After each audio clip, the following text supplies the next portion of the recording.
en el Evangelio de Mateo, capítulo 16, versículo 24. Entonces Jesús dijo a sus discípulos: si alguno quiere venir en pos de mí, niéguese a sí mismo y tome su cruz y sígame. Acompáñenme a orar un momento. Señor, te damos gracias en esta mañana porque eres bueno. Gracias por la oportunidad que nos das de estar en tu casa, de oír tu palabra. Permite, Señor, que podamos asimilar esta palabra y hacerla, Señor, parte de nuestra vida. Háblanos el día de hoy, Señor. Trae por medio de tu palabra instrucción, sanidad, Señor. Háblanos y rompe, Señor, todos los moldes que hay en nuestra mente. Permite que nuestro corazón sea tierra fértil, Señor, buena tierra para recibir la semilla de tu palabra. Quita todo prejuicio, Señor. Quita toda distracción. Quita todo aquello, Señor, que impida que podamos estar receptivos a lo que tú quieres hablarnos el día de hoy. Señor, nos ponemos en tus manos y te pedimos, Señor, por supuesto, por la paz de Jerusalén. Señor, tu palabra dice: pedid por la paz de Jerusalén y sean prosperados todos los que te aman. Señor, te pedimos, Señor, que tomes el control, no que no lo tengas, Señor, pero que se vea, Señor, se pueda manifestar de alguna manera tu mano también en medio de ese conflicto, Padre. Oramos por todos los cristianos, por todos los misioneros cristianos que están evangelizando ahí en Israel, ahí en Jerusalén. Señor, guárdalos y ayúdalos, Señor, para que en medio de este conflicto puedan seguir siendo luz en las tinieblas. Te damos muchas gracias en el nombre de Jesús. Amén y amén. En este pasaje que leímos, el contexto es que Jesús está hablando con los discípulos y les está hablando de la cruz. Les está diciendo que en los próximos días Él va a ir a la cruz y va a sufrir. Y cuando los discípulos escuchan estas palabras, ellos no entendían todavía lo que iba a pasar. Y entonces este es el pasaje cuando Pedro le dice: Señor, que no te acontezca esto, ¿verdad? De ninguna manera permitas que todo esto te suceda. Y el Señor le reprende y le dice: quítate de delante de mí, Satanás. Porque no ves las cosas de Dios, sino que tus ojos están puestos en las cosas terrenales, en las cosas de los hombres.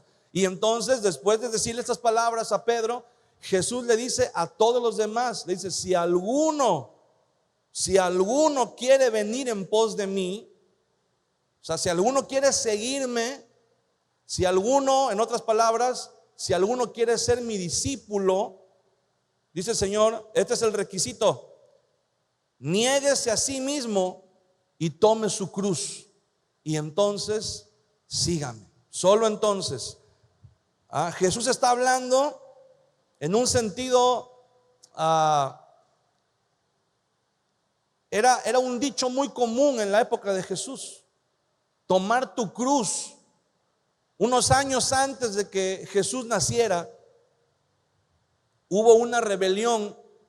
Un grupo de judíos se rebeló contra el Imperio Romano y fueron derrotados por el Imperio Romano y fueron crucificados, pero a manera de sometimiento, como una medida de persuasión para los demás judíos, se les obligaba a los prisioneros de guerra, se les obligaba a desfilar cargando su cruz. Por eso a Jesús también lo obligaron a cargar su cruz, porque era una manera de exhibir la derrota de alguien.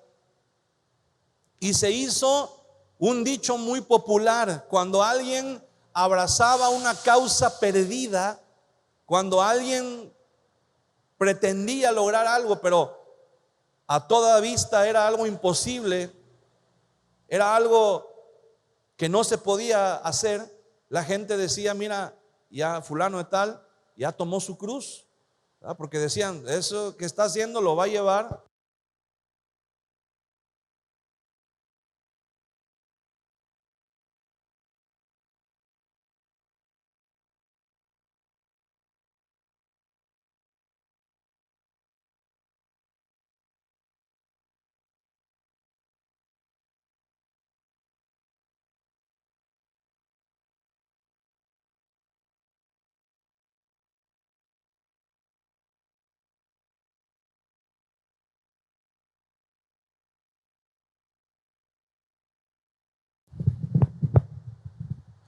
Ese fue un comercial de las pilas.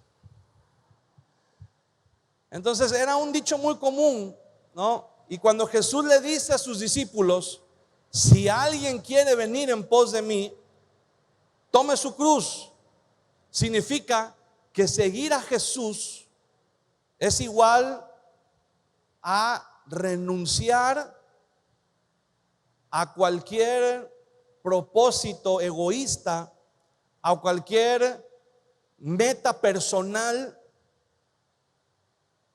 y resignarse a que el final de nuestra vida, escucha esto, a los ojos del mundo,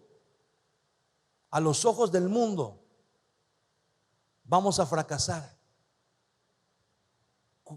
¿Cuál es el éxito a los ojos del mundo?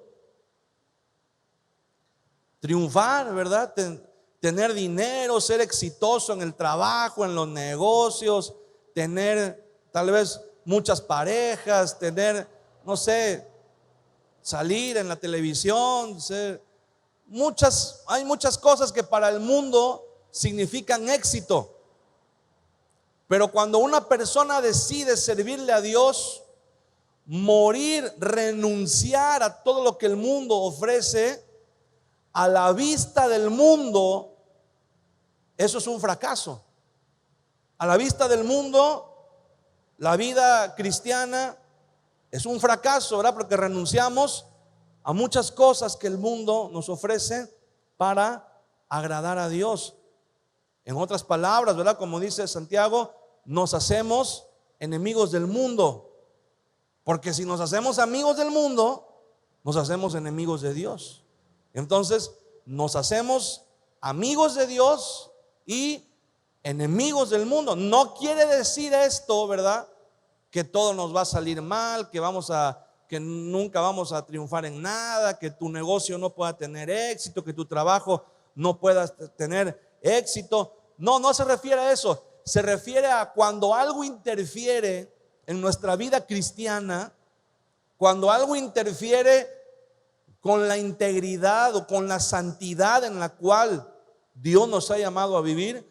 Siempre como cristianos vamos a elegir al Señor Jesucristo, ¿verdad? Siempre, aunque corramos riesgo, La Biblia dice, hermano, hace unos días estuvimos en la Ciudad de México en un congreso de jóvenes y hubo una parte en donde el predicador habló acerca de los desafíos de la predicación. Y dice, hace algunos años atrás se predicaba dejarlo todo por servirle a Dios, dejarlo todo por ser fiel a Dios. Dice, y por esa predicación hubo una generación de gente que le sirvió a Dios. Dice, pero de pronto, de unos años para acá, se comenzó a suavizar el mensaje y se comenzó a diluir un poco ese mensaje, y ya no podías predicar deja todo para servir a Cristo, porque la gente se ofendía. Ya, incluso muchos cristianos se ofendían. Y entonces, ¿qué fue lo que sucedió? Que comenzó a cambiar, y el día de hoy, ¿verdad?, tenemos la mayoría, una generación que en su gran mayoría servir a Dios es en sus ratos libres. Servir a Dios es mientras no interfiera con tus planes, con tus sueños. Si tienes un llamado de parte de Dios, qué bueno, mientras no interfiera con lo que tú quieres estudiar, mientras no interfiera con tu trabajo, mientras no interfiera con la buena reputación, ¿verdad? Porque apenas interfiere, entonces hacemos a un lado a Cristo y seguimos nuestras metas personales. Y eso es lo que Jesús está diciendo. Si alguien quiere venir en pos de mí, tiene que saber que va a llegar un momento en que va a tener que abrazar su cruz, en que va a tener que renunciar a muchas cosas que el mundo le va a ofrecer, a cierto éxito que el mundo le va a prometer, y se va a tener que negar a sí mismo. Va a tener que negarse a sí mismo. Y el requisito para ser discípulos del Señor es precisamente eso, estar dispuestos a renunciar a todo lo que el mundo ofrece y que nos aleja de Dios, ¿verdad? Pero ahora quiero decirle algo, no cualquiera está listo para eso. Dígale a la persona que está ahí a un lado, dile: hermano, no cualquiera está listo.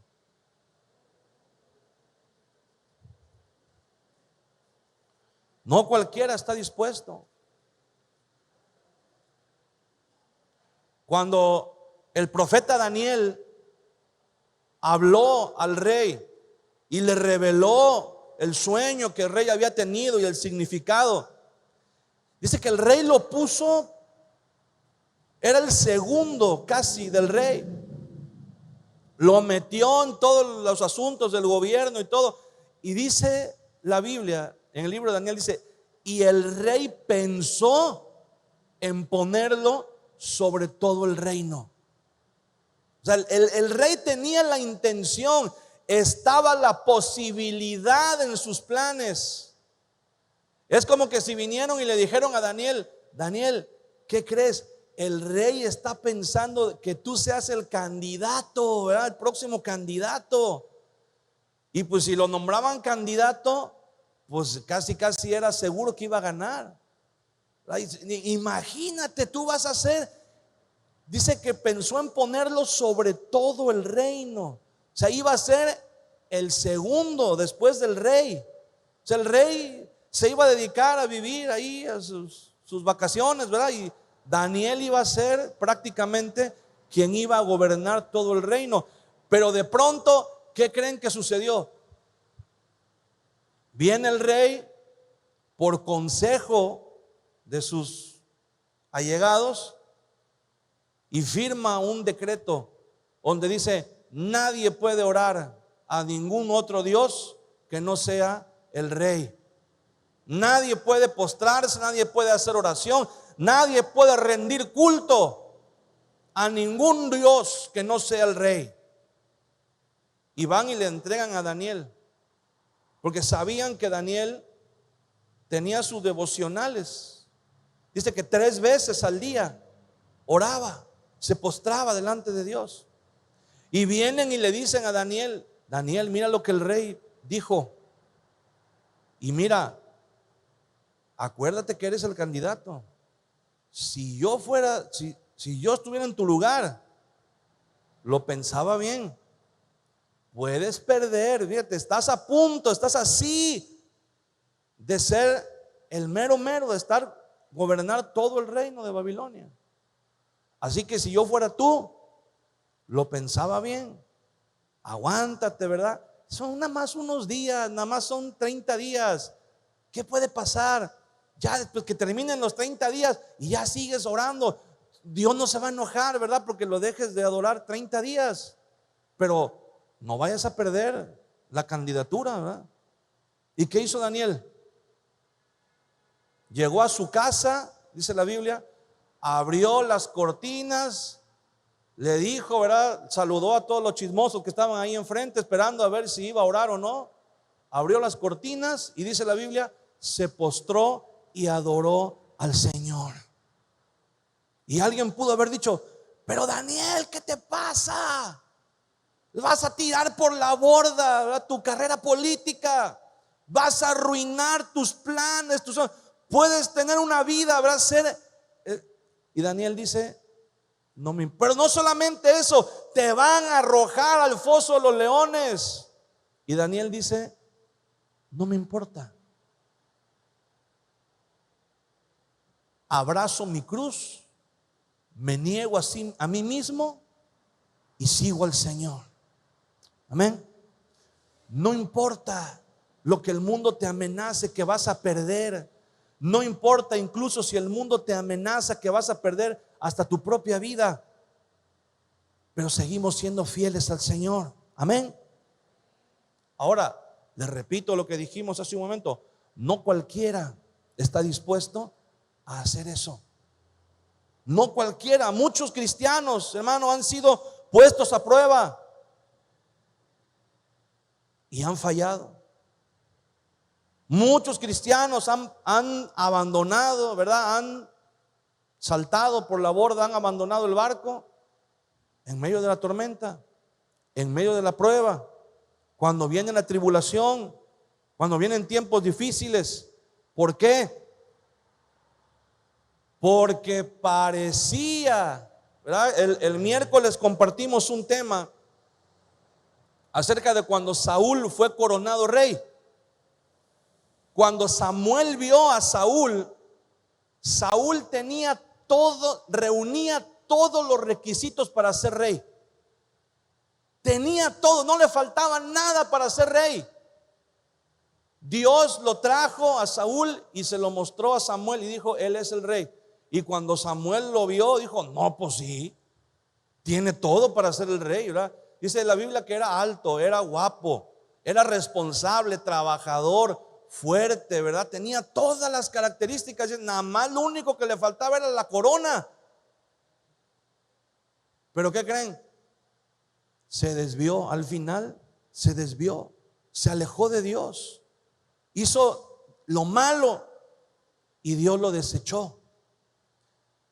Y cuando Samuel va nuevamente a buscar al rey a casa de Isaí, ve a los hijos de Isaí, ¿verdad? Y cuando ve a los primeros que están igual altos, fuertes, dice la Biblia que dice: este es, ¿verdad? Y el Señor le dice: no, ese no es. El Señor le dice a Samuel: acuérdate que ya tuviste una experiencia, que las apariencias engañan, ¿verdad? No mires su altura, no mires su fuerza, no mires su parecer, le dice el Señor, porque el hombre mira lo que está delante de sus ojos, mas Jehová mira el corazón. Dios sabe lo que hay en el interior. Hay algunos que parecen, ¿verdad?, que por fuera parecen, pero no son. Y hay algunos que por fuera tal vez no parecen mucho, ¿verdad? Como David, cuando le dice Samuel: ¿no tienes otro hijo? Ya son todos tus hijos. Y entonces hasta el mismo Isaí dice: tengo uno que está allá en el campo, pero mira, si estos no son, aquel menos, aquel no parece, no tiene nada que te haga pensar que puede ser el rey. Y se tráelo. Y cuando lo traen, Samuel dice: no, mi hijo, ¿cómo crees? Todavía le falta hasta, a lo mejor hasta desnutrido se veía David.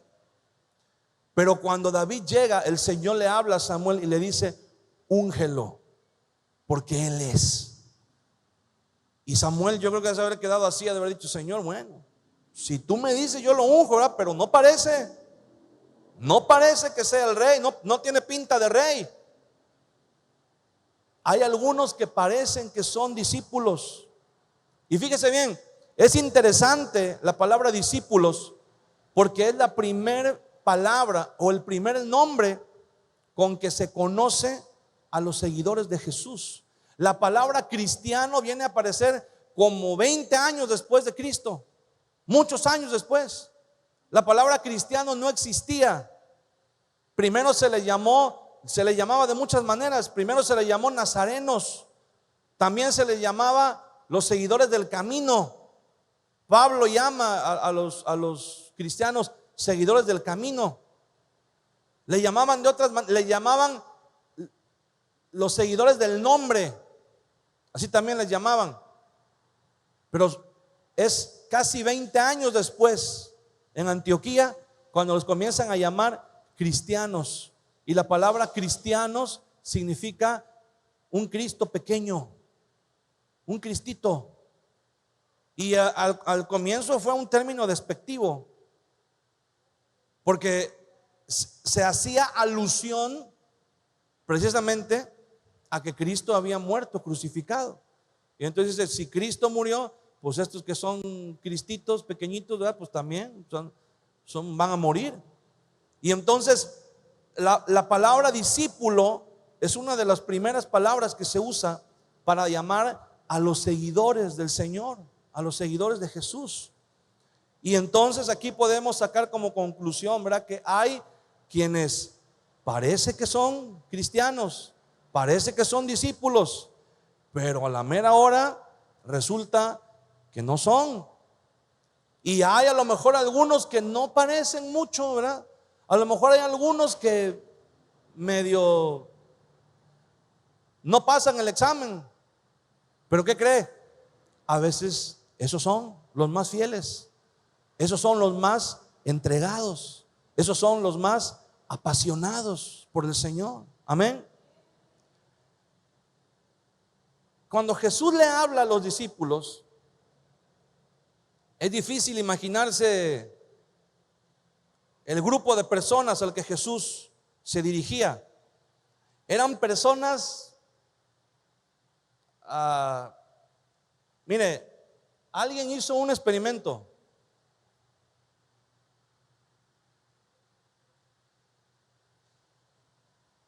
Si Jesús hubiera llevado a cabo su ministerio en tiempos modernos, y una empresa de asesoría de personal hubiera tenido que calificar el perfil de los discípulos, los resultados hubieran sido más o menos así. Escuche esto que le voy a leer. Es un correo. Haga de cuenta que este correo se lo enviaron a Jesús. Dice: la empresa consultora de selección de personal para el reino, en conjunto con el Departamento de Recursos Humanos de Israel, a Jesús de Nazaret, CEO de la empresa La Gran Comisión. Gracias por enviarnos el currículum de los 12 candidatos para trabajar en su empresa. Han sido analizados por nuestros expertos en perfiles psicológico, vocacional y de liderazgo empresarial. Y los resultados son los siguientes.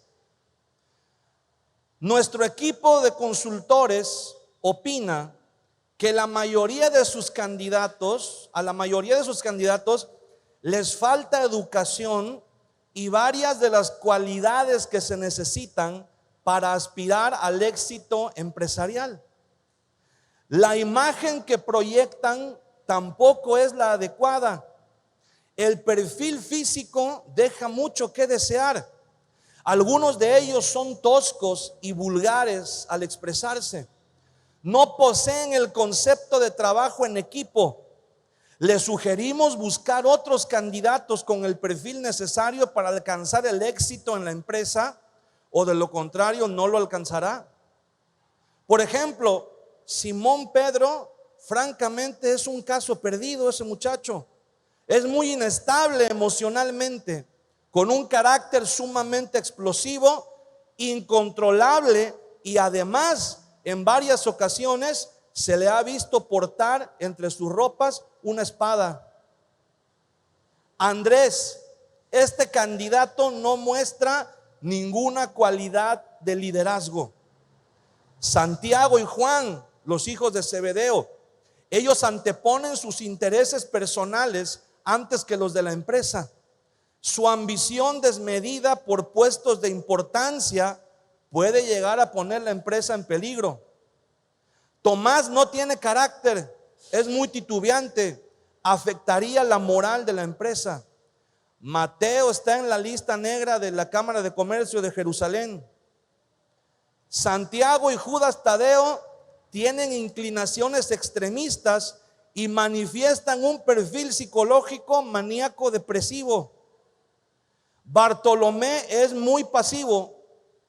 Sin embargo, uno de los candidatos muestra un enorme potencial. Posee habilidad e ingenio, es visionario, tiene buen trato con la gente y se preocupa por los pobres, hace labor altruista, tiene aptitud para los negocios y es muy buen administrador.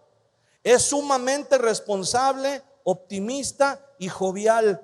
Siempre tiene una sonrisa en los labios y tiene buena presentación. Su nombre es Judas Iscariote y lo recomendamos ampliamente como su secretario particular, asesor financiero, apoderado legal y su mano derecha. Lamentablemente los otros 11 no califican para formar parte de su empresa. Le deseamos el mayor de los éxitos. Atentamente, consultora de selección de personal de Israel. ¿Se imagina? Obviamente es evidente que los parámetros que Jesús usa para calificar a sus discípulos no son los mismos que usa el mundo.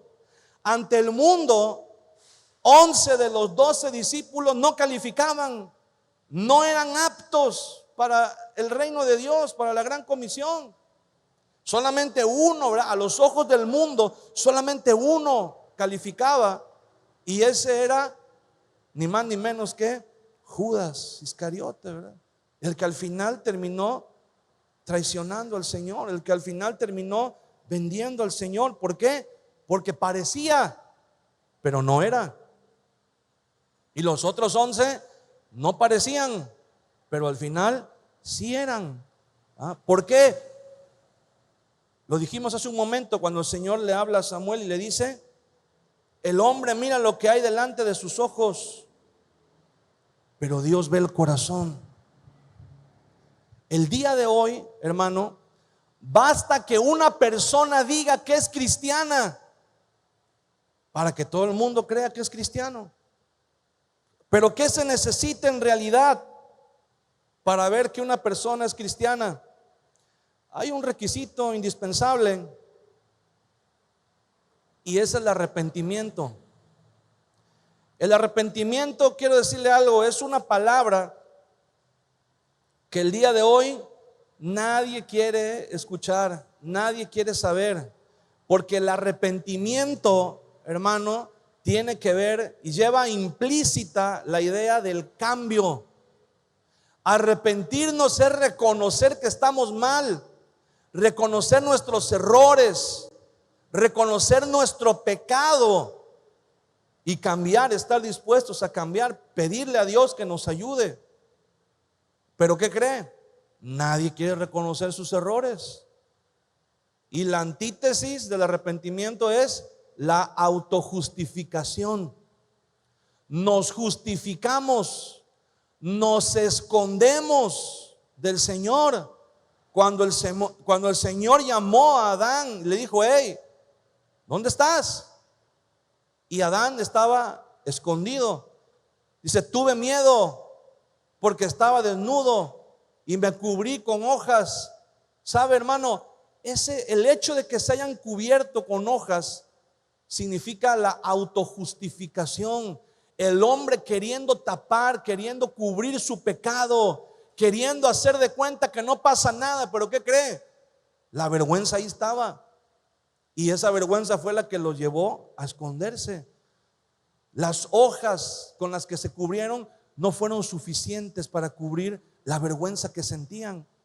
Y el día de hoy tratamos de cubrirnos, tratamos de cubrir nuestro pecado, tratamos de cubrir nuestras faltas. ¿Con qué las cubrimos? Casi siempre señalando las faltas de los demás, ¿verdad? Tomamos los pecados de los demás y les hacemos zoom, los agrandamos.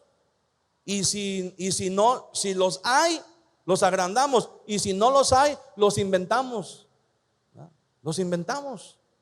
Señalamos los pecados de los demás para que los nuestros pasen desapercibidos.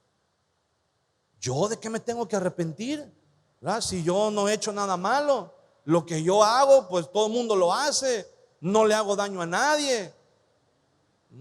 La palabra discípulo, hermano, viene de la palabra disciplina. Y la palabra disciplina significa aplicarse a las reglas, a las leyes.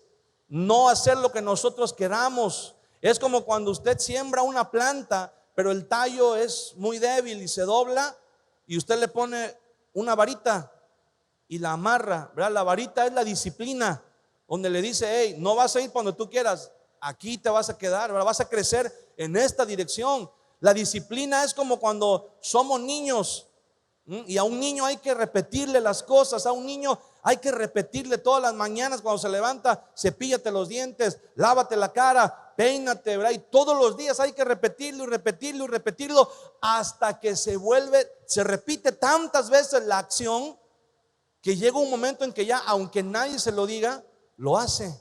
¿Por qué? Porque ya se volvió una disciplina, ya se volvió parte de su rutina, de su vida. Así son los mandamientos de Dios, así es la palabra del Señor. Pero ¿por qué no podemos, hermano, caminar en la voluntad de Dios? ¿Por qué se nos hace tan difícil abrazar la cruz? ¿Por qué se nos hace tan pesado seguir los mandamientos del Señor? Le voy a decir una cosa: porque en la mayoría de los casos, hermano, nos gusta la onda cristiana, simpatizamos, pero tenemos que preguntarnos, hermano, ¿somos verdaderamente discípulos del Señor? ¿Somos verdaderamente cristianos? Decíamos hace un momento, el día de hoy basta con que alguien diga: soy cristiano, y todo el mundo dice: ay, mira, fulano de tal es cristiano. Y hay un montón de gente, no solamente en las iglesias, pero en muchos lugares más, diciendo que son cristianos, y la gente los cree que son cristianos. Y no nada más les cree que son cristianos, los toman como referencia. Ay, es que fulano de tal es cristiano y se hace tatuajes, entonces no es malo hacerse tatuajes, ¿verdad? Porque él que dice que es cristiano se lo dice. Fulano de tal que dice que es cristiano se tomó una cerveza bien fría, entonces no es pecado, no tiene nada de malo, ¿verdad? Porque él dice que es cristiano. Y fulano o fulana de tal dice que es cristiana, pero se fue a una despedida de soltera de una amiga y pues ahí hizo de las suyas. Pero no tiene nada de malo, porque es cristiana. Y es cristiana y lo hace. Y yo también soy cristiano, pues yo también lo puedo hacer, ¿verdad? Y tomamos como referencia. A que no tomamos como referencia a Cristo. Él es el que debe ser nuestra referencia en todo, hermano, en todo. Pero nos gusta poner hojas sobre nuestras faltas, sobre nuestros errores, sobre nuestros pecados, autojustificarnos. Y quiero decirle algo: cuando alguien se ha arrepentido de verdad, cuando alguien ha tenido un encuentro con el Señor Jesucristo de verdad, se nota, hay fruto. Cuando los fariseos venían con Juan el Bautista a bautizarse, y Juan les decía: den frutos de arrepentimiento. Eso está en el pasaje de Lucas. Y los soldados decían: ¿qué hacemos? Y Juan les decía: no hagan extorsión a nadie y conténtense con su salario. Y los fariseos venían y decían: ¿y nosotros qué hacemos? Ustedes no le pongan carga de más a la gente, no engañen a la gente, no manipulen a la gente, sean honestos, sean transparentes delante de Dios. Y otra gente venía y decía: ¿y nosotros qué hacemos? Pues apártense de su pecado, conviértanse al Señor de todo corazón. O sea, tiene que haber cambios. Se tiene que notar un cambio. Ahora, tampoco espere usted, ¿verdad? Si su marido se convierte, por ejemplo, las hermanas, si su marido se convierte a Cristo, no espere usted que ya en unos días ya sea como el apóstol San Pablo, ¿verdad? No se puede. Pero sí tiene que haber un cambio notorio. Tiene que haber un fruto, ¿ah? Porque nosotros somos salvos, dice la Biblia, por fe. Pero la fe en la vida de una persona da fruto. Amén. Y tenemos que dar fruto. Hay gente que dice que es cristiana porque hacen cosas que los cristianos hacen, pero eso no significa que seamos cristianos. Ahora, aquí es un buen momento para preguntarnos, ¿por qué creemos nosotros que somos cristianos? ¿Qué nos hace cristianos? ¿O por qué diríamos nosotros que somos cristianos? ¿Sabe? La mayoría de las personas en las iglesias, cuando uno les pregunta por qué dices que eres cristiano o por qué crees que eres cristiano, la mayoría, las respuestas más comunes son porque hice la oración de fe. Ahora, hay muchas personas en este tiempo que están descalificando la oración de fe. La oración de fe sí sirve. Hay muchos predicadores el día de hoy que están menospreciando la oración de fe, que están diciendo, ay, la oración de fe no salva. Obviamente la oración de fe no salva, pero la oración de fe, cuando una persona nueva viene al Señor, una persona que no conoce, la oración de fe es la manera como tú lo llevas a que se acerque al Señor. Por supuesto que es el Señor el que le va a dar la salvación. Por supuesto que es el Señor el que le va a enseñar tener una nueva vida en Cristo. Pero la oración de fe es la manera como los acercamos, los ayudamos a acercarse al Señor. Porque hay mucha gente que está diciendo, no, la oración de fe no sirve. No, sí sirve. Sí sirve. Pero hay mucha gente que dice, yo soy cristiano porque hice la oración de fe. Otra respuesta muy común, porque voy a la iglesia. Otra todavía más pesada, porque sirvo en la iglesia. ¿Verdad? Tengo un cargo en la iglesia, tengo una tarea, tengo una labor en la iglesia. Otra respuesta, porque oro y ayuno. Porque doy ofrendas. ¿Se acuerda de la parábola de Jesús, del fariseo y el publicano? Como el fariseo dice que estaba puesto en pie y decía, Dios, te doy gracias porque no soy como los demás hombres, ni como este pecador que está aquí tirado en el piso. Dice, yo ayuno 3 veces a la semana, oro, doy diezmos de todo lo que gano, ¿verdad? Yo soy el cristiano perfecto. Y el que estaba en el piso solamente decía, Señor, perdóname porque soy un pecador. Estaba arrepentido.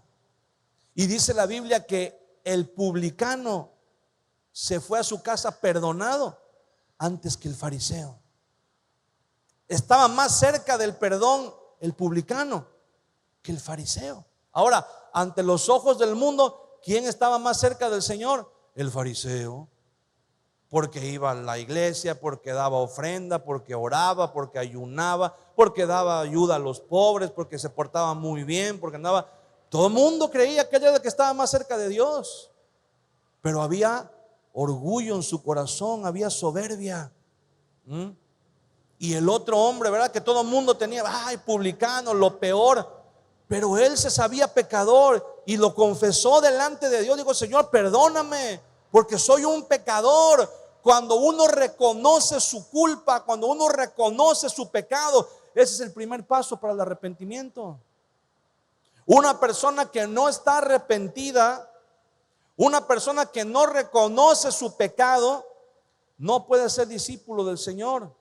Porque una persona que todavía está aferrada a su pecado, no puede, dice la Biblia, obedecer a 2 amos.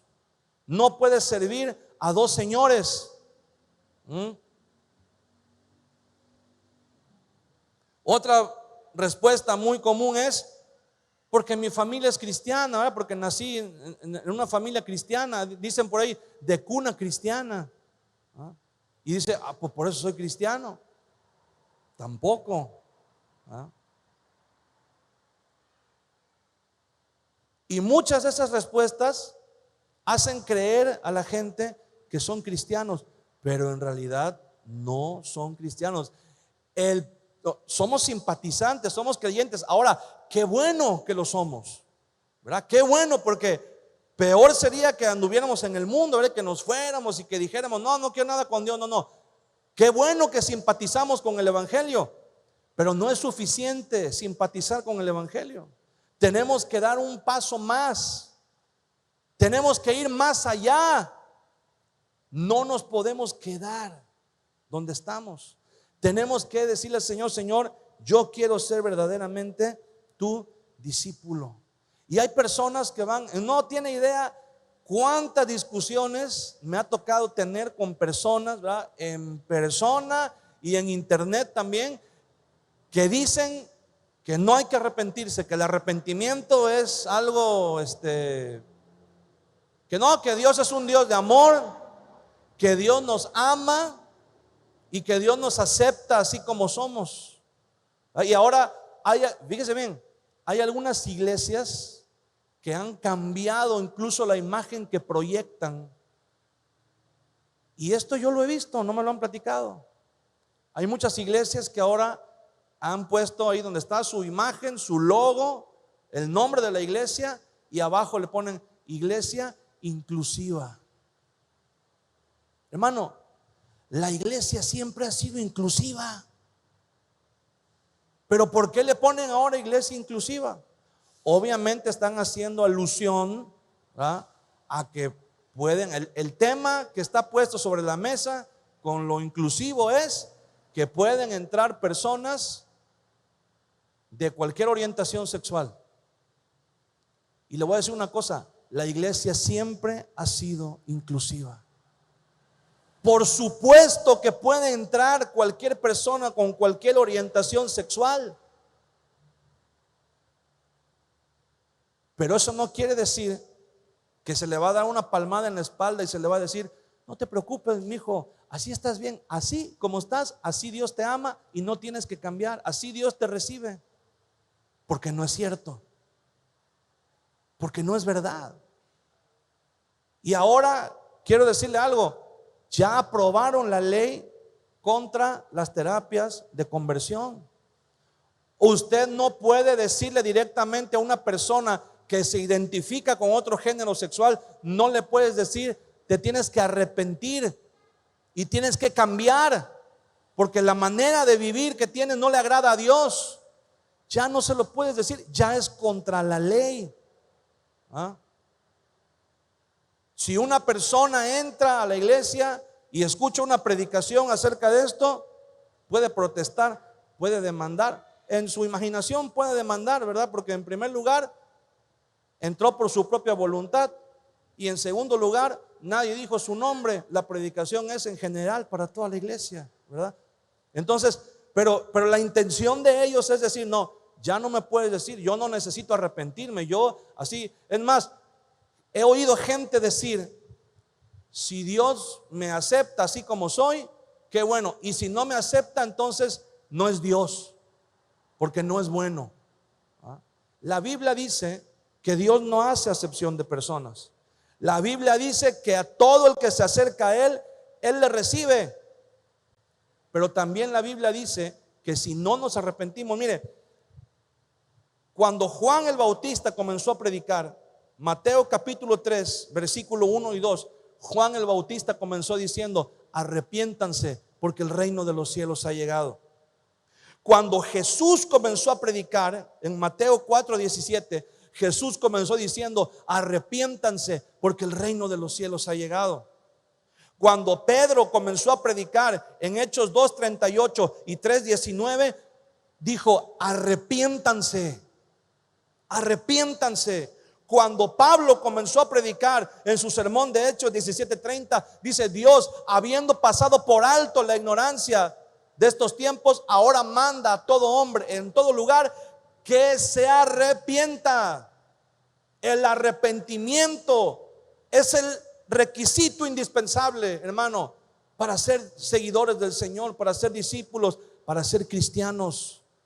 Si no nos arrepentimos, no vamos a poder obedecer la palabra de Dios, no vamos a poder seguir la voluntad de Dios, porque el arrepentimiento es la puerta de entrada.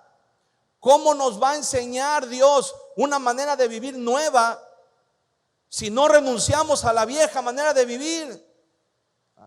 Dios no nos puede dar algo si no soltamos lo que ya tenemos, lo que nos estamos aferrando. Tenemos que reconocer nuestro pecado y renunciar a nuestra vida pecaminosa para que Dios pueda darnos una nueva vida. Si no, no podemos tener una nueva vida de parte de Dios. Si nos aferramos a nuestra vida, si nos aferramos al pecado y si nos aferramos a la idea de que no tenemos nada de qué arrepentirnos. El arrepentimiento es un acto de fe. Cuando usted viene delante de Dios y dice: Señor, reconozco que soy un pecador, reconozco que soy culpable, reconozco que me merezco el infierno, pero vengo y apelo a tu misericordia, apelo a tu gracia.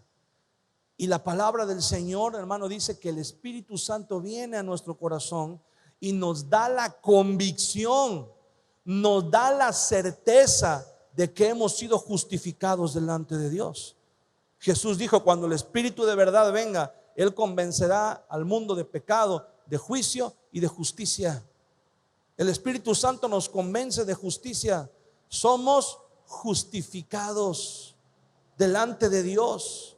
Y ser justificado es ser puesto a la altura que Dios espera de nosotros. Ahora, ¿tenemos nosotros mismos manera de llegar a esa altura? No. Es el sacrificio de Jesús en la cruz del Calvario lo que nos hace estar a la altura de la exigencia de Dios, de la santidad de Dios. Porque Dios es bueno, sí es cierto, sí, Dios es bueno, muy bueno. Pero Dios también es justo. Y dice la Biblia que Él no tendrá por inocente al culpable, pero también dice que no tendrá por culpable al inocente. El pecado tiene que ser juzgado.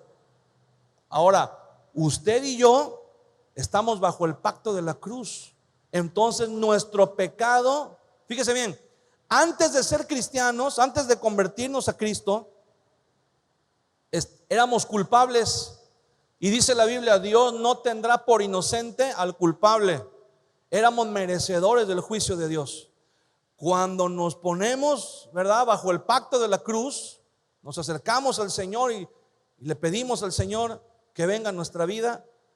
Ahora, por el sacrificio de Jesús, nuestros pecados fueron juzgados en Jesús, en la cruz del Calvario. Y ahora nosotros somos declarados inocentes delante de Dios. Y por eso Dios dice: no tendrá por culpable al inocente. Ahora somos inocentes. ¿Pero por qué? Porque reconocimos primero que éramos culpables y pedimos perdón delante de Dios. Y el Señor nos ha perdonado. Amén. Es un acto de fe. Decidimos dejar el pecado, renunciar al pecado para agradarle a Dios. Si alguien dice que está arrepentido, pero no deja el pecado, entonces no está arrepentido. Ahora, esto no quiere decir que seamos perfectos. Nadie es perfecto. Todos cometemos errores. Todos pecamos. Y el Señor lo sabe, sabe que vamos a pecar. Pero una cosa es pecar, porque Juan dice: si alguno hubiere pecado, abogado tenemos para con el Padre, ¿verdad? A Jesucristo. Si alguien peca en el camino, sobre la marcha, Señor, perdóname, tú eres mi abogado. Pero el mismo Juan dice en su carta: pero el que practica el pecado es esclavo del pecado. Una cosa es pecar. Yo voy sobre la marcha en el camino queriendo agradar a Dios, pero sobre ese camino a lo mejor tengo un tropiezo y caigo, pero me levanto y sigo caminando. No es lo mismo a que yo vaya en el camino y diga: no, está muy difícil este camino, mejor me regreso y sigo pecando. Por mi propia voluntad digo: no, yo quiero vivir la vida, ¿verdad? Quiero disfrutar, quiero gozar, quiero lo que el mundo me ofrece, y decido yo pecar. Eso es practicar el pecado, ¿verdad? Y hay una diferencia muy importante. Acuérdese de esa, está en 1 de Juan: si alguno hubiere pecado, abogado tenemos para con el Padre, pero el que practica el pecado es esclavo del pecado. Entonces, nosotros no practicamos el pecado, nosotros cometemos pecado, ¿verdad? Porque somos seres humanos y a veces la regamos, a veces fallamos, pero tenemos un abogado. que intercede por nosotros delante del Señor. Amén. Cuando un cristiano peca porque se tropezó, porque se resbaló, porque la tentación no la manejó con sabiduría por alguna razón, pero se levanta, cuando el juicio de Dios quiere ir, Jesús intercede como abogado y muestra sus marcas delante del Padre. Dice: yo pagué por él con mi sangre. Ya no puedes castigarlo, ya no puede venir tu juicio sobre él, ¿verdad? Él está bajo el pacto de la cruz. Pero cuando alguien que dice que es cristiano todavía le juega a la patineta, ¿verdad? Anda con un pie arriba y un pie abajo, cuando todavía le anda jugando ahí, entonces el juicio de Dios viene y primero voltea a ver a Jesús para ver si va a interceder, y Jesús dice: ese ni lo conozco, ese yo no sé quién es. Entonces nosotros como cristianos no practicamos el pecado, pecamos de manera ocasional y tenemos abogado. Amén. Pero hay mucha gente que dice que no, y hay mucha gente que dice que el pecado, hermano, tienen un concepto muy abstracto del pecado. Y la Biblia dice que el pecado es la transgresión de la ley. Todo lo que no proviene de fe es pecado. Si alguno sabe hacer lo bueno y no lo hace, es pecado. O sea, la Biblia es clara acerca de lo que es el pecado. Pero la gente dice: no, el pecado es cuando matas a alguien nada más, ¿verdad? O el pecado es nada más cuando haces brujería o cuando del diablo, algo así directamente. Pero mientras lo demás, ¿por qué va a ser pecado, verdad? Vivir la vida no tiene nada de malo, no es pecado. Y la Biblia es clara acerca de esto, ¿verdad? Y entonces, como no saben qué cosa es el pecado, como no saben y no entienden que están en pecado, entonces no saben que tienen que arrepentirse. Y entonces no hay un arrepentimiento. Manejan un concepto de pecado muy abstracto y no creen que se deba predicar a un Dios que condena, sino a uno que es todo amor y que se define desde la experiencia personal.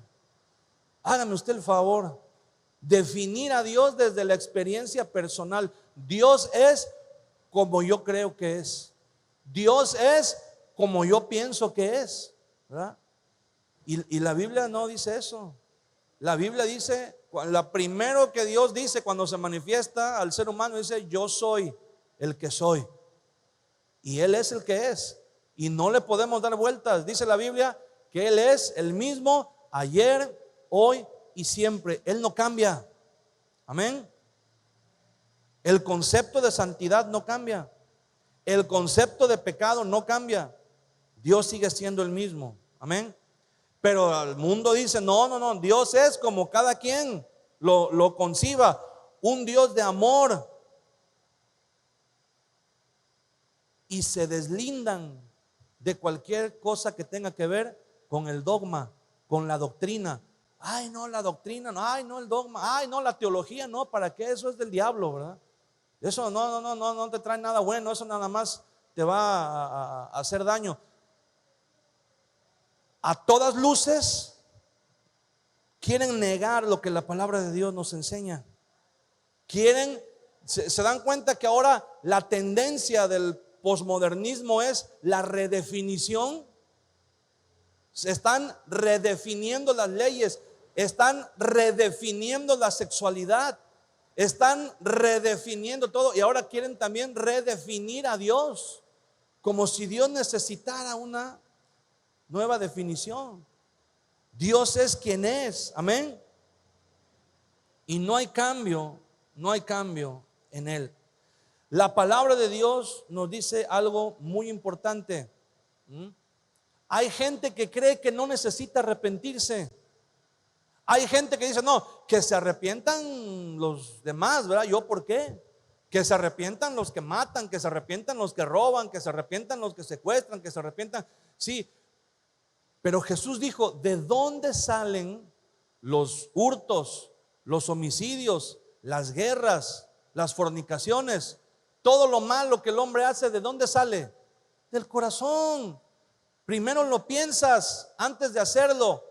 Y el pecado no es cuando ya lo haces, el pecado es desde que lo piensas.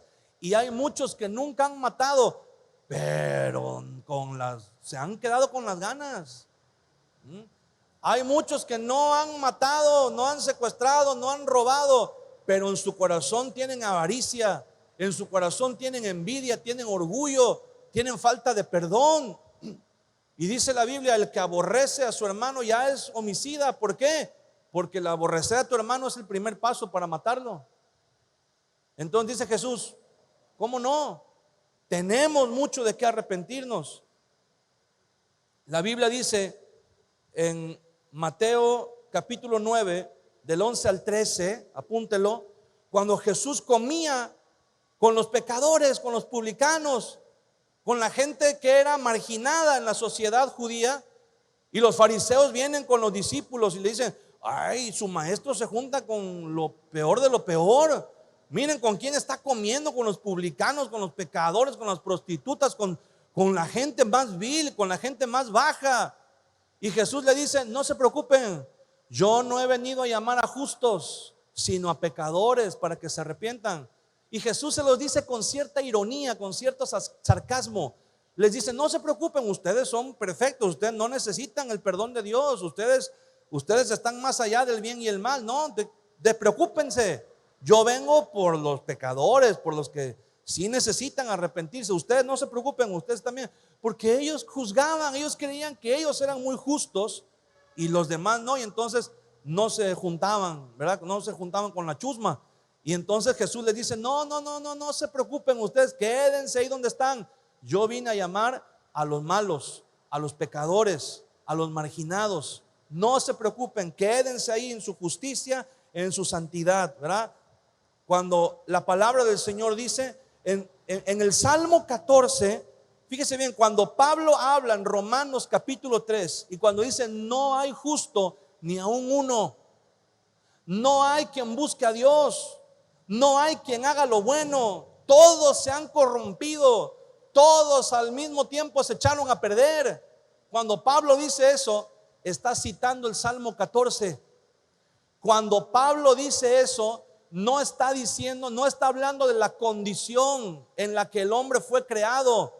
Está hablando de la condición a la que el hombre ha llegado a causa del pecado, a causa de perseverar en el pecado, a causa de su obstinación de decir que no necesitan a Dios.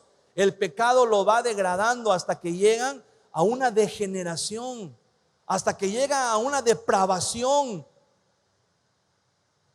La mayoría de la gente que vive una vida perdida de pecado, no se levantaron un día y dijeron, hoy me voy a convertir en el peor pecador de todos. No.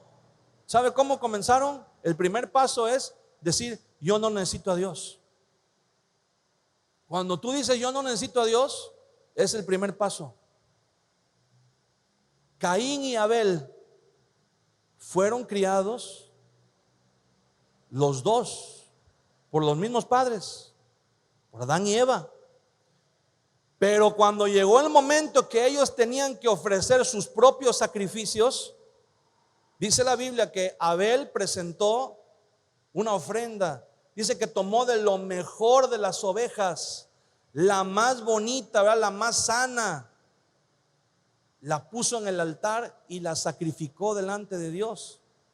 Y dice que Caín trajo lo que se le ocurrió de la cosecha, ¿verdad? Del campo, trajo un montón de verduras y de frutas y se lo ofreció a Dios. ¿Y qué cree? Dice la Biblia que Dios miró con agrado a Abel y a su ofrenda, pero no a Caín y a su ofrenda. Y Caín se enojó, todavía se enojó. Ahora, ¿por qué Dios recibió la ofrenda de Abel y la de Caín no? Alguien pudo decir, ay, bueno, pues es que Abel porque tenía ovejas, era pastor de ovejas. Pero Caín pues era agricultor, no tenía otra cosa más que verduras y frutas, ¿verdad? Pero quiero decirle algo. Cuando Adán y Eva estaban escondidos en los arbustos, dice la Biblia, cubiertos con hojas, Dios los llamó, les quitó las hojas y los cubrió con ¿qué dice la Biblia? Con pieles de animales. O sea, Dios fue el primero que sacrificó a un animal para que Adán y Eva se dieran cuenta que por su pecado un inocente fue sacrificado como figura de Jesús. Y entonces ellos aprendieron que para ofrecer por el pecado tenía que derramarse sangre, tenía que morir un animal. Eso ellos lo supieron desde el principio. Por eso Abel, cuando vino delante de Dios, sacrificó un animal. Él reconoció que era pecador y que por su pecado necesitaba sacrificar un animal para que su pecado fuera cubierto. Pero Caín dijo: no, ¿yo por qué? Si yo no soy tan pecador, yo ahí con unas zanahorias y unas lechugas y con eso queda. Pero Dios le dijo: no, aquí no es como tú quieras, aquí no es como tú concibas a Dios, aquí no es como te enseñaron allá o como aprendiste. No, aquí haz a un lado todo lo que aprendiste y todo lo que te enseñaron y aprende a obedecer a Dios, porque Dios no va a recibir tu ofrenda, porque Dios no recibe lo que tú le quieras dar. Dios no recibe la vida que tú quieras vivir. Ay, Señor, pues mira, soy medio cristiano. Ay, Señor, pues mira, soy medio así, pero pues si me amas y me recibes así, pues bien. Y si no, pues me hago mi propia religión, ¿verdad? Y me voy, en mi religión sí se vale hacer esto. Y así hay mucha gente, hermano, en todo el mundo. Y tan así fue la diferencia que dice la Biblia que Caín terminó matando a su hermano. En vez de cambiar, él prefirió matar al que había hecho las cosas correctas. Y la gente el día de hoy, en vez de arrepentirse y reconocer su pecado, quieren callar la voz de la iglesia, quieren callar la Biblia. Es lo mismo. Antes que reconocer su pecado y cambiar, prefieren callar al otro. Prefieren, no, si elimino al que está haciendo las cosas bien, pues Dios se tiene que quedar con el que está haciendo las cosas regular, ¿verdad? Porque ya no hay otro. Quieren rebajar los estándares de Dios, rebajar los estándares de santidad, y eso no se puede, porque Dios no cambia. Dios es el mismo. Amén. De ahí la importancia de que se predique el verdadero evangelio. De ahí la importancia de que se predique la palabra de Dios tal como se debe de predicar. Porque el apóstol Pablo dice, el Espíritu Santo por medio de él, porque la fe viene por el oír y el oír la palabra del Señor. Si la gente escucha la palabra del Señor, va a tener fe para arrepentirse y para cambiar. Pero el problema es, ¿verdad?, que no nos gusta escuchar el verdadero mensaje. Preferimos escuchar el mensaje que dice que Dios te ama como eres. Preferimos escuchar el mensaje que dice que Dios quiere que seas feliz y que tengas éxito en todo lo que hagas. Preferimos el mensaje que dice que Dios quiere que seas rico. Hace muchos años, y esto siempre lo hemos dicho, hace muchos años nos sorprendía cuando venían los pastores de España, hace 20, 25 años, y nos platicaban cómo estaban las cosas allá. Y nos espantábamos, decíamos, ay, parece como sacado de una película. Pero algunos años después, esa realidad nos alcanzó. Hay una canción de un cantante cristiano español que habla acerca, dice, hablando acerca de los cristianos, dice: antes tenían todo en común y oraban por la noche, y hoy discuten por saber quién tiene mejor casa y mejor coche. A eso se ha reducido el concepto de bendición. La gente te ve con un carro del año y dice: ay, mira, está bendecido el hermano. La gente te ve que hiciste tu casa de 5 pisos y dice: mira qué bendecido está el hermano. Aunque vivan peleando, ¿verdad?, con la esposa, con los hijos, con el vecino, con el hermano, con la iglesia, aunque vivan en pecado, en adulterio, en alcoholismo y todo, pero qué bendecido está el hermano. Y cambiamos el concepto de bendición, porque se nos ha predicado un evangelio de prosperidad. Y ahora la bendición se mide, ¿qué tanto tienes? Si eres empresario, si eres hombre de negocios, si eres alguien famoso, ¿verdad? Dependiendo en qué zona de la ciudad vives. Porque dicen, es que ¿qué clase de Dios tienes? Si me estás predicando, ¿verdad? Bueno, entonces dime qué clase de Dios tenía Pablo. Cuando Pablo dice, hasta el día de hoy estamos desnudos, padecemos persecución, padecemos hambre, hemos naufragado en el mar, hemos estado en el desierto, somos perseguidos. Cuando al final del libro de Hechos dice que Pablo vivía solo en una casa alquilada. Esto se los dices a los que predican el día de hoy el evangelio de la prosperidad y te dicen, entonces Pablo no era cristiano. Entonces Pablo no estaba bendecido porque no tenía casa propia, porque no tenía carro del año, porque estaba solo, no tenía sus 12. Dice que estaba solo, que lo habían abandonado, que lo habían traicionado muchos de sus colaboradores. No tenía dinero, no viajaba en su barco particular, viajaba en barcos comerciales, en barcos mercantiles, ¿verdad? Y entonces, ¿qué dirían los que predican el evangelio de la prosperidad el día de hoy? O sea, Pablo no estaba bendecido. Pablo no tenía a Dios, no tenía el Espíritu Santo. ¿Qué clase de Dios tenía Pablo, verdad? Que lo tenía así, pobrecito. No conocía el secreto de la prosperidad, Pablo. ¿Sí? Imagínense, eso es algo completamente ridículo. Si tú tienes fe, la fe te va a llevar al arrepentimiento. Y el arrepentimiento va a dar fruto. Como lo dijo Juan el Bautista, haced frutos dignos de arrepentimiento. No piensen, dice Juan el Bautista, que por venir a bautizarse y a escuchar, ya son cristianos, ya Dios los perdonó, ya se van al cielo. Dice, no, hagan frutos dignos de arrepentimiento. Demuestren que hay un cambio en sus vidas. Demuestren que Dios llegó a sus vidas. Cuando Napoleón terminó una de sus batallas más grandes y ganó, y reunió a todos sus generales, a todos sus soldados, y se presentó, ¿verdad? Napoleón en su caballo blanco, ahí delante de todo su ejército, y dice, a ver, ¿quiénes fueron los más valientes en esta batalla? Porque los vamos a condecorar. Y ya pasaron, ¿no? Los más valientes, los que lucharon con valor, los que estuvieron al frente, hasta los que murieron, los vamos a nombrar aquí para darles los honores. Y había un soldado que estaba hasta allá, hasta el rincón. Y entonces va Napoleón y le dice a uno de sus generales, ¿y ese soldado por qué está hasta allá? Olvidado, ahí abandonado. Dice, porque ese fue un cobarde. Apenas empezaron a sonar los cañonazos, se fue a esconder. Dice, a ver, tráiganlo para acá, se lo vamos a ahorcar como ejemplo para que no haya cobardes en nuestro ejército. Y lo traen y se presenta delante del emperador Napoleón y le pregunta el emperador al soldado, soldado, ¿cómo te llamas? ¿Y cómo cree que se llamaba el soldado? Napoleón. Dice, ¿cómo se llama, soldado? Napoleón. ¿Cómo? ¿Cómo se va usted a llamar? No, sí, dice, pues así me llamo Napoleón. Dice, pues ya usted era famoso y mi mamá así me puso Napoleón.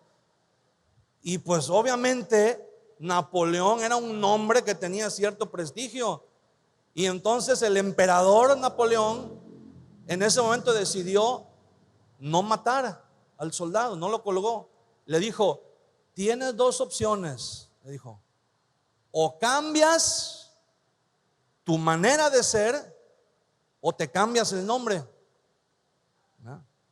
Y entonces nosotros como cristianos, hermanos, muchos de nosotros tenemos que considerar esas dos opciones, porque para el testimonio que tenemos allá afuera, o cambiamos de vida o nos cambiamos de nombre, nos dejamos de llamar cristianos, ¿verdad? Porque estamos quemando allá afuera a los cristianos. Yo recuerdo que hace muchos años se nos predicaba y se nos decía, sí, mira, Pablo dice, no me avergüenzo del evangelio, y hoy muchos cristianos dicen, no me avergüenzo del evangelio, pero habría que ver si el evangelio no se avergüenza de nosotros. Habría que ver qué testimonio estamos dando. No, pues es que yo ya soy cristiano. Bueno, ¿dónde están tus frutos de cristiano? ¿Dónde está el fruto de tu arrepentimiento? ¿Dónde está el cambio en tu vida? ¿Usted cree que la fe se puede ver? ¿La fe se ve o no se ve? En Marcos capítulo 2 versículo 4, si quiere apúntelo, vean, no lo vamos a leer por falta de tiempo. Es el pasaje cuando 4 amigos bajan por el techo, rompen el techo de la casa porque no había manera de entrar, y rompen el techo y bajan a un paralítico para que estuviera delante de Jesús. Y dice la Biblia, al ver Jesús la fe de ellos. La fe se tiene que ver. Obviamente es algo espiritual, pero tiene que dar fruto en nuestra vida. Nos tiene que llevar, nos tiene que mover la fe a obrar. Porque si nosotros decimos que no tenemos fe, ¿verdad? Ahí le encargo que lea en Santiago capítulo 2 versículo 17 al 23. Dice Santiago, ¿no sabes, hombre vano, que la fe sin obras es muerta? Si alguien puede decir, yo tengo fe, pero alguien puede decir, muéstrame tu fe sin obras y yo te voy a mostrar mi fe por medio de mis obras, ¿verdad? Porque la fe produce obras. No está hablando acerca de obras de la ley. Cuando Pablo dice que la salvación es por fe, no por obras, se está refiriendo a las obras de la ley. Pero cuando Santiago dice que la fe sin obras es fe muerta, si tiene usted conflicto con la palabra obras, cámbiele a frutos. Y Santiago dice que la fe sin frutos es muerta. Si la fe no da fruto, entonces no es fe. Porque la fe, hermano, lleva implícito el dar fruto. Y el arrepentimiento lleva implícito cambio. Tenemos que dar fruto de arrepentimiento en nuestra vida. Quiero pedirle que se ponga de pie conmigo.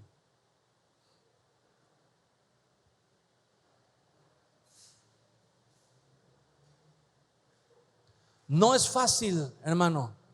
No es fácil ser discípulo del Señor. Pero Dios nos ha llamado a ser discípulos suyos. Tenemos que, Jesús dijo,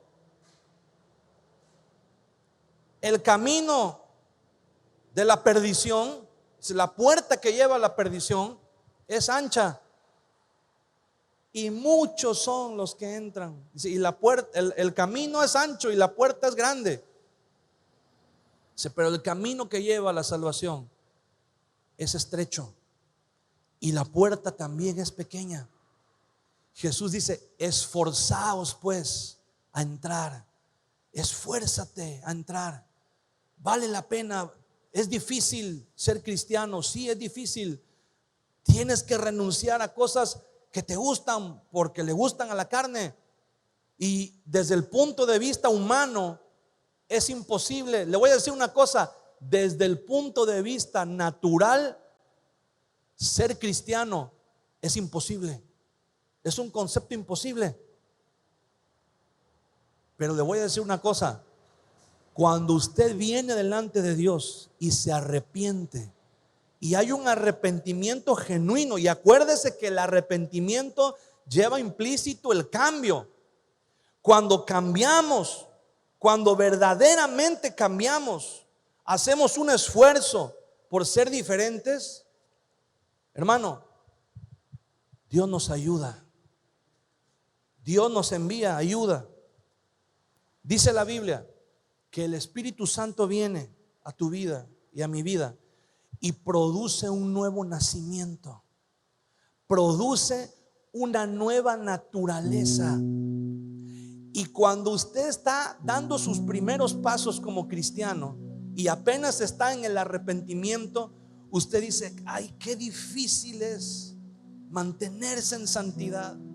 Qué difícil es obedecer la palabra del Señor.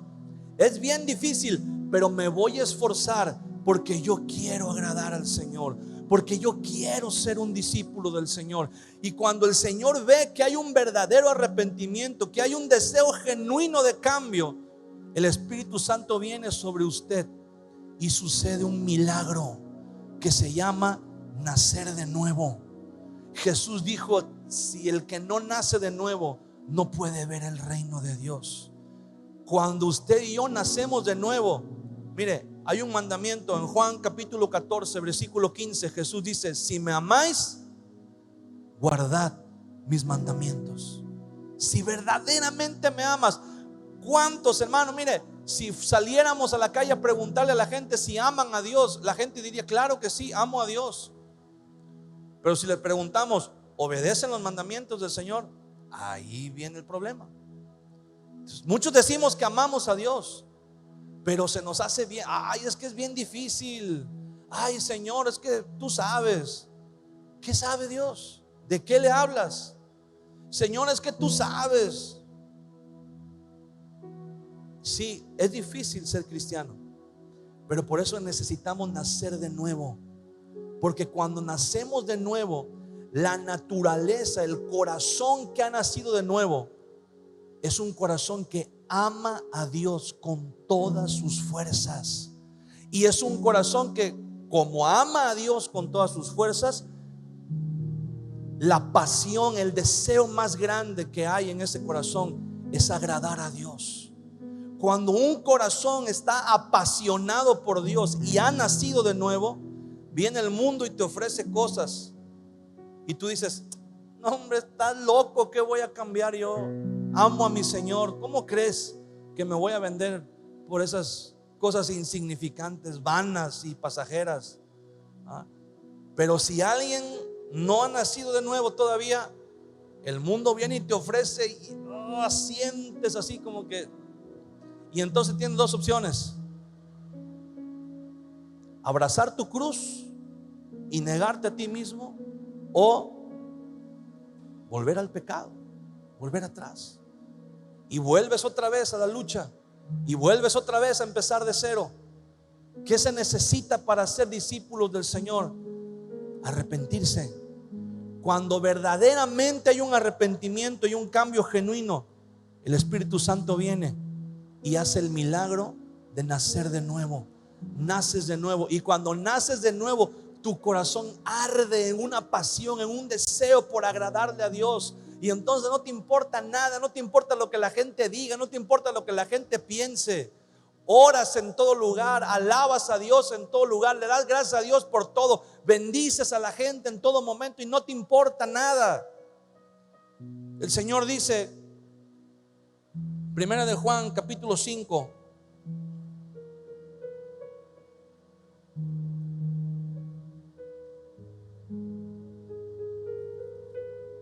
escucha bien esta palabra. Primera de Juan capítulo 5.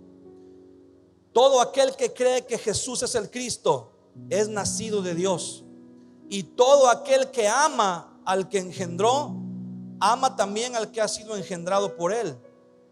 En esto conocemos que amamos a los hijos de Dios, cuando amamos a Dios y guardamos sus mandamientos.